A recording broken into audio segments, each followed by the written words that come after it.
নমস্কার বন্ধুরা, আমি তনুশ্রী। আজ বানালাম নিরামিষ লাউ ঘন্ট। তো চলো তাহলে শেয়ার করে ফেলি আমি কি করে লাউ ঘন্ট বানালাম। প্রথমে শুকনো কড়াইতে কিছুটা মুগ ডাল নিয়ে ভেজে তুলে রাখবে। তারপর কড়াইতে তেল দিয়ে কিছুটা বড়ি ভেজে তুলে রাখবে।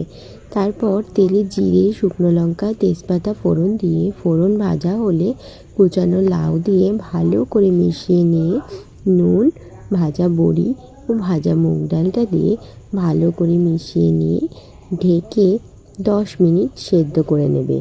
এই জায়গায় একটা ছোট্ট টিপস দিই তোমাদের, এই ভাজা মুগ ডালটা দিলে লাউ ঘন্ট কিন্তু আরও টেস্টি হয়ে যায়। যদি কেউ না দিতে চাও, শুধু বড়ি দিয়েও এই রান্নাটা করতে পারো, সেটাও ভালো লাগবে। তারপর ঢাকা খুলে দেখবে লাউ থেকে প্রচুর পরিমাণে জল ছেড়ে দিয়েছে। আর তোমরা কিন্তু কোনো জল অ্যাড করবে না, এই জলেই এই রান্নাটা কমপ্লিট হয়ে যাবে। তখন এই জল ছেড়ে দিলে হলুদ দিয়ে ভালো করে মিশিয়ে নেবে। তারপর 10 মিনিটের জন্য আবার ঢাকা দিয়ে দেবে।